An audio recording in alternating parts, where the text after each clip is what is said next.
माता सरस्वती की तपस्या कर रहे थे मद्र देश के राजा अश्वपति।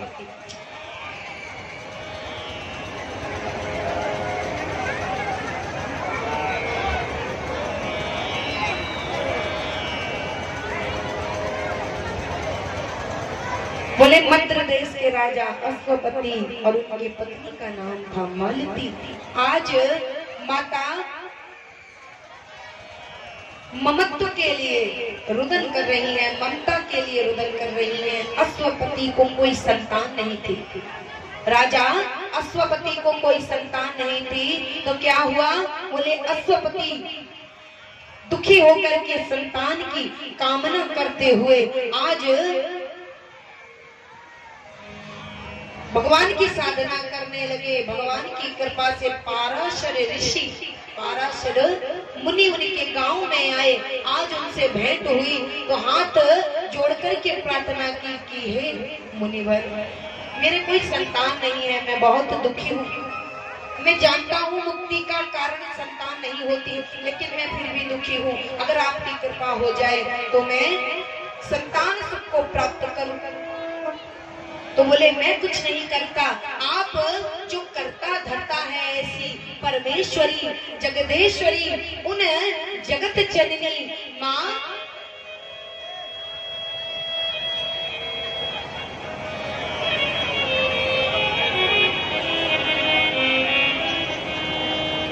शारदे को मनाओ जा करके, और उनके प्रभाव से तुम्हें संतान मिल सकती है। तो आज जैसे ही माता शारदे को मना करके उनको जैसे ही प्रसन्न किया, माता जगत जननी प्रकट हो गई और प्रकट होकर के अश्वपति से बोली।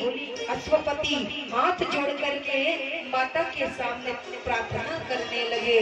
माँ सावित्री प्रकट हुई है, रुदन करने लगे, चरणों में प्रार्थना करके बोले, हे माँ, मेरे कोई संतान नहीं है, मुझे संतान चाहिए। यहाँ पुत्र और पुत्री वाली बात नहीं कही, ये कही बात जो थी, बोले मुझे संतान चाहिए। जैसे ही माता ने, जगत जननी ने देखा अश्वपति के मन में पुत्र और पुत्री में भेद नहीं है, तुरंत प्रसन्न होकर के बोली कि जाओ अश्वपति, मैं प्रसन्न होकर के स्वयं तुम्हारी पुत्री बनकर आऊंगी। आज माता सावित्री ने वरदान दे दिया, क्योंकि देखा कि बेटे और बेटी में भेद नहीं कर रहा है अश्वपति। ये नहीं कहा मुझे पुत्र चाहिए, तो आज प्रसन्न हो गए। जगत जननी इतनी प्रसन्न हो गई, बोले मैं स्वयं पुत्री बनकर आऊंगा। मैं मनुष्यों को वो सुख देती हूँ, कन्या बनकर जब आती हूँ मैं वो सुख देती हूँ, परंतु मनुष्य समझ नहीं पाता। बोले मैं आऊंगी, स्वयं तुम्हारे घर में मैं कन्या बनकर आऊंगी, ऐसा आशीर्वाद दे दिया। बोले कन्या तो साक्षात देवी है, तभी तो नवरात्रि में उनको पूजा जाता है 9 रूपों में। बोले मैं स्वयं कन्या बन करके आऊंगी। जैसे ही आशीर्वाद दिया, अश्वपति तो प्रसन्न हो गए, प्रसन्न होकर के झूमने लगे और झूमते हुए माता जगत जननी का नाम जप करते हुए घर पर आए। मालती को बताया, अपनी पत्नी को बताया, सुनो तो संतान के रूप में हमारे घर में स्वयं माँ सावित्री आएंगी। माता जगत जननी ने वरदान दिया है। प्रसन्न होकर दोनों माता के गुणगान करने लगे, माँ की जगत जननी की प्रार्थना की है। इतने में ही क्या हुआ, समय व्यतीत हुआ, गर्भ में माँ मालती के गर्भ में पधारी है और माँ प्रकट होकर के सुंदर कन्या के रूप में अश्वपति को सुख देने के लिए, आज कृपा करने के लिए उनके घर में जन्म लेती हूँ। आज जैसे ही जन्म हुआ तो अश्वपति ने क्या किया, उस कन्या का नाम सावित्री ही रख दिया। और जब सावित्री नाम रखा, पूर्णिमा के चंद्रमा के समान वह कन्या दिन ब दिन बढ़ने लगी। बड़ी ही विदुषी है, वेदों का, शास्त्रों का ज्ञान लिया उस कन्या ने और भगवान की सेवा करती रही, जिज्ञासु बनकर के गुरु की शरण में गई। आज यहाँ पर उस सावित्री ने वेदों का अध्ययन किया। अच्छा, एक बड़ी बड़ी विडंबना आई है समाज में। पहले सब सुने तब तो मुझे अब कहने में अच्छा लगा। चलो अच्छा है, अमृत की वर्षा होती है। जो अमृत पान करने के काबिल होते हैं वो पी लेते हैं, बाकी छोड़ देते हैं। तो यहाँ पर बोले एक बड़ी विडंबना है, बोले स्त्रियां वेद नहीं पढ़ती। ये मूर्खतापूर्ण बात आज संसार में व्याप्त हो चुकी है, जबकि निर्णय सिंधु में लिखा है, ध्यान से सुनिएगा, लिखने वाले का नाम है गंगा प्रसाद जी। इन्होंने निर्णय सिंधु में लिखा है, पुरा कल्पेतु नारी नाम मौंचित बंद मिष्यते अध्यापनम च वेदानाम सावित्री वाचनम कुरु। एक बार और सुन लीजिए, निर्णय सिंधु जो हमारा सनातन हिंदुओं का सनातनी धर्म ग्रंथ है, उसमें लिखा है, पुरा कल्पेतु नारी नाम मौंची बंद मिष्यते अध्यापनम च वेदानाम सावित्री वाचनम तथा। यहाँ पर क्या कहते हैं, स्त्रियां वेद नहीं पढ़ती। ये श्लोक, ये मंत्र कह रहा है क्या, बोले पहले के जमाने में, आपकी भाषा में कहें तो पुराने काल में स्त्रियां वेद पढ़ती थी, यज्ञ करती थी, यज्ञ कराती थी, जनेऊ धारण करती थी और कर्म कांड भी किया करती थी। ऋग्वेद में प्रमाण है, जिसे प्रमाण चाहिए वो ऋग्वेद को पढ़े। ऋग्वेद में सभी प्रमाण दिए गए हैं कि वेदों के मंत्रों को स्त्रियां भी बोला करती थी। सबसे पहला यही प्रमाण है, बोले अध्यापनम च वेदानाम, वेदों का अध्ययन करती थी। और सावित्री वाचनम गुरु, सावित्री कहते हैं गायत्री को। लोग एक धारणा धारण कर लिए हैं, बोले स्त्रियां गायत्री नहीं बोलती, ये मूर्खता है। जिसके पास पूरा ज्ञान नहीं वही कहता है। पहले ऋग्वेद को पढ़ा जाए तब जानकारी होगी स्त्रियां क्या कर सकती हैं, क्या नहीं कर सकती हैं। कुछ मर्यादाएं हैं, उन मर्यादाओं का पालन करते हुए अगर स्त्री आगे जाएगी तो उसे कोई गिराने वाला नहीं है। प्रकृति ने कुछ नियम बनाए हैं स्त्रियों के लिए, उन नियमों का पालन करते हुए अगर वो धर्म को धारण करती है तो अपराध नहीं लगता। वैदिक नियमों को भी और पौराणिक नियमों को भी अगर स्त्री माने, कुछ नियम है जिन सभी नियमों को आप भी जानते हैं, कुछ मर्यादाएं हैं जो आपको विदित है, उनका पालन करते हुए अगर स्त्री धर्म ग्रंथों को पढ़े बुराई नहीं है। क्यों? क्योंकि ऋग्वेद में एक नहीं कई प्रमाण हैं। समय नहीं दिया आपने, नहीं तो वो प्रमाण भी आपको सुना देते कि कहाँ लिखा है स्त्री जनेऊ पहन सकती है और कहाँ लिखा है स्त्री वेद पढ़ सकती है। पर जानते हैं स्त्रियों को वेद पुराण शास्त्रों से कब दूर कर दिया गया? जब 1400 वर्षों तक हम किसी के चंगुल में रहे किसी के चंगुल में। जानते हैं, हाथ उठाओ किसे पता है 1400 वर्षों तक हम किसके चंगुल में रहे? नहीं पता? इसके चंगुल में रहे? बोले मुगलों का शासन था कि नहीं? हमारे वेद पुराणों को, शास्त्रों को छुपा दिया गया। नहीं तो जैसे ऋषि होते हैं ना, वैसे ही ऋषिकाएं भी थी।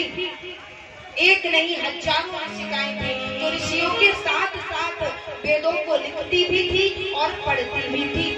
पुराणों की, मीमांसाओं की, स्मृतियों की रचना करती थी। अपालो, लोपामुद्रा, गार्गी, ऐसी ऐसी विदुषियां हुई हैं। गार्गी ने तो जनक की सभा में ऋषि को परास्त कर दिया था शास्त्रार्थ में। और वो समय कोई दूर नहीं है जो अब फिर से वही समय लौट कर आएगा। धर्म की ध्वजा को पकड़ने का स्त्री और पुरुष दोनों का अधिकार है, दोनों को लेकर के चलना चाहिए। स्त्रियां जब अंग प्रदर्शन करें, अपने वस्त्रों को छोटे छोटे कर दें, निकाल कर फेंक दें, तब कौन से देश की मर्यादा जीवित है? कौन सी मर्यादा का पालन कर रही हैं स्त्रियां? अगर स्त्रियां पुरुषों के सामने अभद्र होकर के नृत्य करें, तब कोई नहीं रोकता उनको। तब कोई आया, हमारी संस्कृति नष्ट हो रही है, इस बात को बोलने के लिए क्या कोई आया? किसी ने रोका स्त्रियों को? नहीं रोका। क्यों?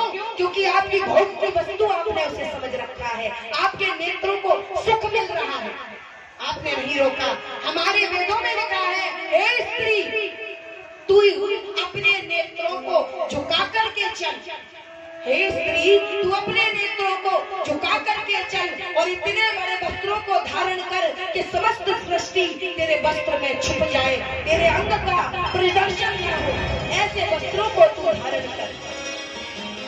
इस प्रकार हमारे वेदों में लिखा है। वो वेदों की संस्कृति जब पढ़ोगे नहीं, कहाँ से पता चलेगा? यही कारण था मुगलों ने हमसे उन पुराणों को, शास्त्रों को दूर कर दिया। ये नाचती रहे, हम नचाते रहे, इसका हम भोग करते रहे, ये श्रृंगार सजा करके बैठी रहे, हम इसका भोग करते रहे। इस कारण से हमें वेदों से, शास्त्रों से, पुराणों से दूर कर दिया। जानते हैं स्त्रियां कभी भी, विदुषी स्त्रियां कभी अपने मुख को नहीं छुपाती थी। ये कब छुपाया गया? जब मुगलों ने आक्रमण किया तो ब्राह्मण की कन्या या किसी भी वर्ण की कन्या हो, उनके मुख को छुपा दिया जाता था। जानते हैं एक घर में मलमूत्र को त्याग करने के साधन कब से बनने लगे? बोले बाहर जाएगी तो मुगल पकड़ करके ले जाएंगे और पता नहीं लौटाएंगे या नहीं लौटाएंगे, तो घर में ही बना दिया गया, खाओ बाहर और निकालो घर में। ये नियम संस्कृति हमारे हिंदू धर्म की नहीं थी। ये कब बनी? जब मुगलों का शासन आया, डर के मारे घर में ही शौचालय बनवा दिए गए और घर में ही स्त्रियों को कहा बाहर नहीं निकलना है। अध्ययन कब बंद हुआ? स्त्रियों का पढ़ना कब बंद हुआ? जब डर के मारे बाहर अगर विद्यालय ले जाएंगे, पता नहीं स्त्री लौट कर आएगी कि नहीं, तो उनकी पढ़ाई को बंद करा दिया गया। आज हमारी दादी परदादी अनपढ़ रह गई, भय के कारण उन्हें बाहर नहीं जाने दिया और वह टूट करके रह गए। छोटी उम्र में विवाह करने का वैदिक कारण है, बोले जब तक स्त्री 9 से 10 वर्ष की हो उसका विवाह कर दो। अगर आप विवाह नहीं कर सकते, उसका जनेऊ संस्कार कर दो, पिता को दोष नहीं लगेगा। पिता को देर में विवाह करने का दोष नहीं लगेगा। अगर उसका जनेऊ संस्कार कर दो तो आप उसकी किसी भी आयु में शादी करें, विवाह करें, आपको दोष नहीं लगेगा। लेकिन कन्या अगर आपके घर में ही बड़ी हो गई है, आपने विवाह नहीं किया तो दोष लगता है। इसीलिए जनेऊ संस्कार करा लेना चाहिए। ये आश्चर्य की बात नहीं है, ये सब प्रमाणित है। आप ऐसे किसी व्यक्ति से मिलिएगा जिसने वेद पढ़े हो और उससे पूछ लीजिएगा, अगर मेरा एक भी शब्द झूठा निकल जाए, मैं कभी आपके महाराजगंज में पैर नहीं रखूंगी। अगर मिथ्या हो, सब प्रमाणित है। कहीं हमसे छीन करके छुपा लिए गए। आज स्त्रियों को भोग की वस्तु समझने वाले ही ये कहते हैं स्त्री ये नहीं कर सकती, स्त्री वो नहीं कर सकती। स्त्री जन्म देने वाली है, जन्म देने वाला बड़ा है या जन्म लेने वाला? आप बताइए, जन्म देने वाला बड़ा हो सकता है या जन्म लेने वाला? हाँ, मर्यादाएं हैं, उनका पालन करते हुए स्त्री अगर अपने धर्म का पालन करेगी तो कभी भी पाप नहीं लगेगा। बोलिए जगत जननी मात की। तो यहाँ पर बोले स्त्रियों का जनेऊ संस्कार भी होता है और जनेऊ के साथ साथ बोले 9 वर्ष तक की आयु हो जनेऊ संस्कार करा दो और जनेऊ संस्कार कराने के बाद आप किसी भी आयु में विवाह करिए, आपको दोष नहीं लगेगा। स्त्रियां इसीलिए पीछे रह गई क्योंकि उन्हें दूर रखा गया वेदों से। वेदों में यही तो ज्ञान है, इसीलिए तो पुरुष कहते हैं क्या, वेद स्त्री को नहीं पढ़ना चाहिए, क्योंकि उसमें वेद में स्त्री के ही योग्य चीजें लिखी है, स्त्री के लिए चीजें लिखी है, इसलिए पढ़ने नहीं दिया गया। आप पढ़िए, स्वयं ज्ञान लीजिए, ना समझ आए तो गुरु की शरण में जाइए। वेदों में बहुत कुछ लिखा है, स्त्री के लिए ज्ञान कूट कूट कर भरा हुआ है। और बोले यहाँ पर सावित्री का जन्म हुआ, और जब सावित्री का जन्म हुआ तो सावित्री बड़ी हुई, विवाह का समय आया। तो आज अश्वपति ने पाराशर से पूछा कि मेरी कन्या के लिए कौन सा वर ठीक है, कौन सा वर ठीक है। तो यहाँ पर पाराशर जी ने कहा, कन्या तुम्हारी बुद्धिजीवी है, कैसी है, विदुषी है, शास्त्रों का, वेदों का, पुराणों का ज्ञान कूट कूट करके उसके अंदर भरा है, इसे स्वयं भेज लीजिए अपने पति की खोज के लिए। सावित्री चल पड़ी पिता की आज्ञा पाकर। मालती माता ने गले लगाया, बोली जाओ पुत्री तुम्हारी विजय हो, आज पुत्री चली है। सभी तीर्थों में गई, ज्ञान लिया, ज्ञान प्राप्त करती हुई चली जा रही है। घूमते घूमते एक उपवन में पहुंची सखियों के साथ। जब उपवन में पहुंची तो उपवन में जाकर के क्या देखा, उपवन में जाकर के देखा एक पुरुष लकड़ी काट रहा है, और जैसे ही देखा उसके मुख पर अनुपम तेज है, और उस तेज को देखा तो आज वह स्त्री ठहर गई, सावित्री ठहर गई। उस पुरुष को देखा तो बोली मैं इसी से विवाह करूंगी, अद्भुत अनुपम तेज है। आज निर्णय कर लिया, अपनी यात्रा को रोका, घर लौटी, पिता से कहा, पिताश्री मैंने अपने लिए वर का चयन कर लिया, आप चल करके विवाह का शुभ दिन तय कर दीजिए। लौट करके आई है, पाराशर जी से आशीर्वाद लिया, और जैसे ही आशीर्वाद लिया पाराशर जी ने कहा, कन्या तुमने अपने लिए वर तो अच्छा ढूंढा है, वर कौन है,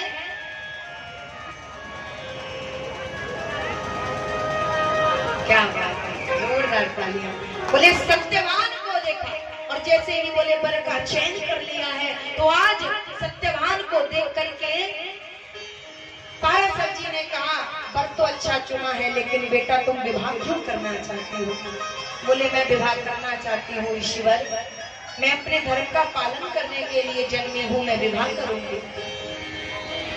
और बोले विद्वान के गर्भ से कोई पुण्यात्मा, श्रेष्ठ आत्मा, कोई दिव्य आत्मा ही जन्म लेती है, इसीलिए बोले मैं विवाह करूंगी। मेरा ज्ञान मैं नहीं फैला सकी तो मेरी आने वाली संतान फैलाएगी। मेरा ज्ञान कभी नष्ट नहीं होता, अगर माता के पिता के अंदर ज्ञान है तो संतान में वह बट जाता है। बोले मैं जन्म दूंगी तो मेरी ज्ञानी संतान होगी। बोले ठीक है, लेकिन बेटा एक बात बताऊं, सत्यवान है तो बहुत अच्छा, लेकिन उसकी आयु केवल 1 वर्ष बची है। बोली मैं फिर भी विवाह करूंगी। विवाह का दिन सोध दिया, और आज विवाह के लिए तैयार हो गए हैं सभी। सुंदर नगर को सजाया गया और विवाह की तैयारी चलने लगी। जैसे ही विवाह का दिन आया, आज सत्यवान और सावित्री का विवाह हो गया। विवाह हुआ, विदाई का समय आया। आज अपने पति के साथ उसी वन में चली गई जहां पर वो लकड़ी काटते हुए मिला था। धीरे धीरे सास ससुर की सेवा करते हुए समय व्यतीत हो गया। 1 वर्ष निकलने को आया, 2 दिवस बचे। आज 2 दिन बचे हैं। सावित्री ने अपने सास और ससुर से आज्ञा ली, क्या आज मैं अपने पति के साथ जंगल में लकड़ी काटने चली जाऊं? आज अगर ये अकेले ना जाएं तो कोई बुराई है? बोले कोई बात नहीं, चली जाओ। आज्ञा लेकर चल दी है। और जैसे ही गई तो उसने क्या देखा, पति के ऊपर दृष्टि जमा कर बैठी है। 1 दिवस बचा, अभी भी अपने पति को देख रही है, क्योंकि उसे बता दिया गया था कि 1 वर्ष बचा है। रोज दिन गिन रही है। जैसे ही देखा तो एक दिन बचा, अब 12 घंटा शेष है, 6 घंटा शेष है। देख रही थी और लकड़ियां काटती जा रही है, पति की और दृष्टि जमाए है, पति वृक्ष पर चढ़े थे। आज जैसे ही 1 घंटा बचा, धीरे धीरे धीरे धीरे समय निकल गया। आज जैसे ही मृत्यु का समय आया, मृत्यु की देवी आई, आज प्राणों को मानो हरण करने वाली है। आज अपने मस्तक को पकड़ करके, कुल्हाड़ी को फेंक करके सत्यवान जैसे ही वृक्ष से नीचे धड़ाम से गिरे। आज सावित्री ने अपने पति को उठाया, उनकी अपनी गोद में सिर को रख करके सेवा कर रही है, ध्यान में चली गई। जैसे ही पति को गोद में सुलाया है, आज ध्यान में चली गई। और जब ध्यान में गई तो उसने क्या देखा, जंगल में एक ओर से एक भयंकर शरीर वाला पुरुष चला आ रहा है। जैसे ही नेत्र बंद करके ध्यान में बैठी थी, इधर पति के सिर को अपनी गोद में रखकर बैठी है और सूक्ष्म शरीर से निकली है, शरीर से, और उसी पुरुष के पास गई, सामने खड़ी हो गई। आज अपने पति के देह को छोड़कर गई और जाकर के उस भयंकर दिखने वाले पुरुष के सामने शिला के समान खड़ी है। उसने पूछा, देवी तुम कौन हो, मेरे मार्ग से हटो। बोले मैं बाद में बताऊंगी, आप बताओ आप कौन हो। बोले मैं यमाचार्य हूँ, मैं यमराज हूँ, जो पुण्यात्मा होते हैं उनके प्राणों का हरण करने में आता हूँ, और अगर पाप आत्मा होते हैं तो मैं अपने दूतों को भेजता हूँ। बोले यहाँ किसके प्राण हरण करने आए हैं? बोले यहाँ मैं सत्यवान के प्राण हरण करने आया हूँ, जिसकी अभी अभी मृत्यु हुई है। आज वो मार्ग में खड़ी है, लेकिन वे कहने लगे मार्ग से हटो, मुझे अपना कार्य करने दो। बोले अगर आप इनके प्राण ले जाना चाहते हैं तो पहले मेरे भी प्राण निकालो, मैं आपके साथ जाऊंगी। बोले नहीं, तुम्हारा समय नहीं आया, समय तुम्हारे पति का आया था। बोले मैं भी साथ जाऊंगी। आज अपने पति की देह के पास जाकर खड़ी हो गई। आज जैसे ही यमराज ने देखा सत्यवान के जीव को निकाला है और साथ लेकर जाने लगे। पीछे पीछे सावित्री लगी है, आगे आगे सत्यवान के प्राण को लेकर के चले जा रहे हैं। कौन? यमराज। और जैसे ही देखा यमराज ने पलट करके बोले मेरे पीछे क्यों आ रही हो, जाओ, तुम्हारे प्राणों को नहीं ले जाना है, मुझे तो सत्यवान के प्राण को ले जाना था। बोले नहीं, मैं साथ जाऊंगी। पीछे पीछे सावित्री, आगे आगे सत्यवान के प्राण को लेकर के यमराज जा रहे थे। इतने में क्या हुआ, यमराज ने रुक करके कहा, देवी हे सुमुखी, आप मेरी पुत्री के जैसी हो, आप पर मुझे बड़ी दया है, बड़ी श्रद्धा है, तुम कोई वरदान मांग लो। उन्होंने सोचा इसे बातों में लगा करके वरदान दे करके यही पीछा छुटा लो। बोले वरदान मांगो। आज सावित्री ने वरदान मांगा। बोले मेरे ससुर, पति के लिए नहीं मांगा, बोले मेरे ससुर जिनकी आंखें नहीं है उनकी आंखें लौटा दीजिए, जिसके कारण उनका राजपाट राजाओं ने छीन लिया क्योंकि उनके नेत्र नहीं थे। बोले तथास्तु। जैसे ही बरहस्त्र उठाए और आशीर्वाद दे दिया और आगे बढ़ चले। जैसे ही आगे बढ़े हैं, फिर देखा पीछे से किसी के पैरों की आवाज आ रही है। पलट कर देखा, बोले तुम गई नहीं, मैंने कहा मेरा पीछा मत करो, लेकिन फिर भी सावित्री बोली मैं पीछा नहीं छोड़ूंगी। मेरा है ही कौन मैं जिसके लिए यहाँ रुकूं, जो है वो आपके साथ जा रहा है। आज बोले पुत्री मेरा पीछा मत करो, मैं अपना कार्य कर रहा हूँ, मेरे कार्य में विघ्न मत डालो। लेकिन आज आगे जैसे ही बढ़े, बोले एक और वरदान मांग लो। आज सावित्री से कहा वरदान मांगो, सोचा वरदान मांग करके रह जाएगी, फिर बोले मांगो वरदान। तो बोले मेरे ससुर को नेत्र तो मिल गए हैं, जो राजपाट राजाओं ने छीन लिया था वो वापस मिल जाए। बोले तथास्तु। चल दिए हैं, कुछ दूर चले तो पैरों में नूपुर की आवाज आई। बोले हद है, ये तो पीछे ही लगी है। फिर पलट के देखा तो सावित्री पीछे लगी है। बोले कैसे हो, समझ नहीं आता, मैं तुम पर दया करके तुमको छोड़ रहा हूँ तो तुम जाओ, तुम मेरे पीछे लगी हो। बोले मैं आपका पीछा नहीं छोड़ूंगी। और आगे बढ़े, फिर बोले पुत्री तुम वरदान मांग लो। तीसरी बार फिर कहा, बोले अगर आप वरदान देना चाहते हैं हम पर प्रसन्न है, तो हमारे जन्मदाता माता पिता जिनकी मैं अकेली संतान थी, मैं उनको छोड़कर आ गई हूँ, वे अकेले रह गए हैं, उन्हें पुत्र की प्राप्ति हो जाए। बोले तथास्तु, पुत्र की प्राप्ति हो जाएगी।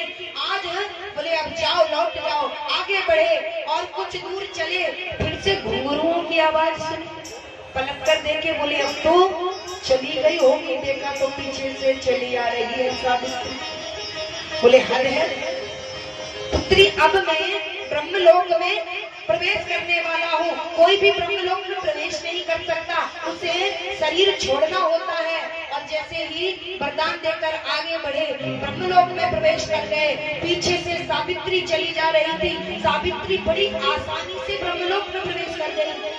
आज यमराज ने देखा, बोले ब्रह्मलोक में धन्य हो स्त्री, तुम ब्रह्मलोक में सशरीर आ गई। बोले बेटा, तुम्हारे पास कोई दिव्य ज्ञान है, तुम कोई साधारण स्त्री नहीं हो, मुझे लगता है तुम्हारे पास कोई दिव्य ज्ञान है। मुस्कुराने लगे, बोले एक और वरदान मांग लो। बार बार वरदान में हटाने वाले कि ये लौट जाएगी। बोले ब्रह्मलोक में कोई नहीं आ सकता, तुम सशरीर कैसे आ गई? आज आश्चर्य में पड़ गए। लौटाने के लिए बार बार प्रयास करने लगे, लेकिन सावित्री नहीं लौटी और आगे बढ़ी। तो बोले लौट जाओ। अब बोले बैतरणी नदी आएगी, और बैतरणी नदी का वेग बहुत भयंकर है। बैतरणी नदी में कहीं बह करके तुम 28 नरकों में ना चली जाओ, इसीलिए मुझे दया लगती है, तुम मेरी पुत्री जैसी हो, जाओ पुत्री लौट जाओ। तो आज बोली मुस्कुरा करके हाथ जोड़ करके बोली, आप जो लेकर जा रहे हैं ना, इसके जाने के बाद तो मुझे ये पता ही नहीं है कि मैं कहाँ हूँ, क्या कर रही हूँ, मेरा अस्तित्व क्या है, मैं करूंगी क्या बाद में बच करके, जी करके। और आगे बढ़े तो बैतरणी नदी में जैसे ही जीव को लेकर के यमराज पार कर रहे थे, पीछे देखते हैं सावित्री भी बड़ी आसानी से बैतरणी पार कर गई। आज तो यमराज ने स्वयं हाथ जोड़ लिए, बोले देवी पुत्री, तुम कौन हो? तुम कौन हो जो बड़ी आसानी से तुम बैतरणी भी पार कर गई, और तुम्हारे ऊपर एक छींटा भी नहीं पड़ा? बोले तुमने संसारी वस्तुएं मांगी, परंतु तुमने कोई योग, ध्यान, तप, तपस्या, धन, संपत्ति, जहाँ तक कि अपने पति के प्राण भी नहीं मांगी, संसारिक वस्तुएं मांगी। तो बोले इसमें बुराई क्या है, मैंने संसार के लिए ही तो मांगा, अपने लिए कुछ नहीं मांगा, लेकिन आपसे मैं मांगूंगी भी नहीं अपने लिए कुछ। और आगे बढ़े, और जब आगे बढ़े हैं तो इतने में क्या हुआ? बोले जब आगे बढ़े चले जा रहे थे, बैतरणी पार हो गई, और बैतरणी पार होने के बाद बोले अगर तुम ये चाहती हो कि मैं तुम्हारे पति के प्राणों को वापस कर दूं, तो मैं तुम्हारे पति के प्राणों को वापस नहीं करूंगा। बोले मैं पति के प्राणों को वापस नहीं करूंगा, तुम अगर इस विचार में पीछे लगी हो, मैं नहीं दूंगा। बोले मैंने आपसे मांगा क्या? मैंने आपसे नहीं मांगा। और आगे बढ़ी, जैसे ही बैतरणी भी पार हो गई, अब बोले बेटा अब आप लौट जाओ, क्योंकि अब मैं यमलोक में जाऊंगा, और यमलोक में हर कोई जा नहीं सकता। बोले जा ही नहीं सकता, वहां पहुंचने का नियम नहीं, वो शरीर लेकर प्रवेश ही नहीं कर सकता, उसका प्रवेश होता ही नहीं है। जैसी आपकी इच्छा। आज अपने गुरु के चरणों में ध्यान लगाया और गुरुदेव के चरणों में प्रार्थना करने लगे।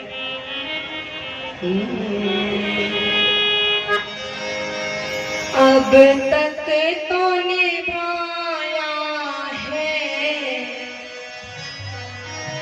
अब तक तो निभाया है,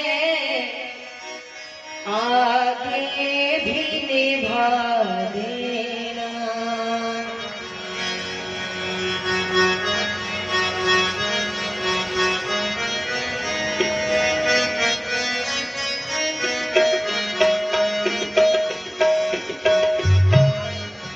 समय कम है, आज गुरुदेव के चरणों में प्रार्थना की, तो प्रार्थना करते ही दिव्य शक्ति पहले से ही उनके शरीर में विद्यमान थी। आज वे यमलोक में प्रवेश कर गई। आगे आगे यमराज आज देखा है तो यमराज से बोले अब एक अंतिम वरदान मांग लो, इसके बाद कोई वरदान नहीं दूंगा, तुम यमलोक से वापस लौट जाना। बोले अंतिम वरदान अगर आप देना चाहते हैं तो मुझे वरदान दीजिए कि मैं 100 पुत्रों की माँ बनूं। जैसे ही वरदान मांगा मेरे 100 पुत्र जन्मे। तो आज हड़बड़ा करके इतना परेशान किया सावित्री ने, हड़बड़ा करके बोले तथास्तु। और जैसे ही तथास्तु कहा बोले जाओ। बोले ऐसे कैसे जाऊं, बिना पति के संतान कैसे होगी, ये प्राण दे दो और मैं जाऊं। आज अपने सिर को धोने लगे, पीटने लगे। अहो इस स्त्री ने ठग लिया।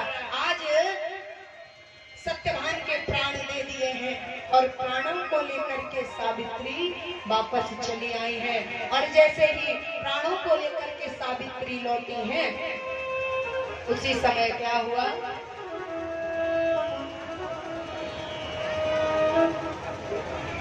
उसी समय क्या हुआ, प्राणों को लेकर के जैसे ही सावित्री लौटी, नगर में खुशियां मनाने लगे, लोग झूमने लगे, नाचने लगे। आज अपनी पुत्री को हृदय से लगा लिया। अश्वपति ने, माता मालती ने हृदय से लगा लिया। ऐसी कन्या अगर जन्म ले तो मैं 1000 बार गर्भ धारण करूं। बोले ऐसी कन्या का जन्म हो तो मैं 1000 बार गर्भ धारण करने के लिए उद्यत हूं, तैयार हूं।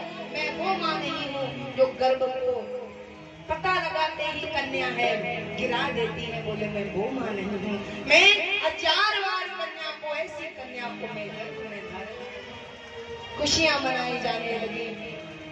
बड़ी ही प्रसन्नता के साथ नगर में सब प्रसन्न होकर के उनके स्वागत को करने लगे हैं।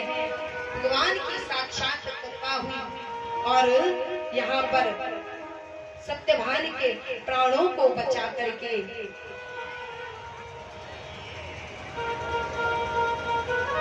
देवी सावित्री ने सिद्ध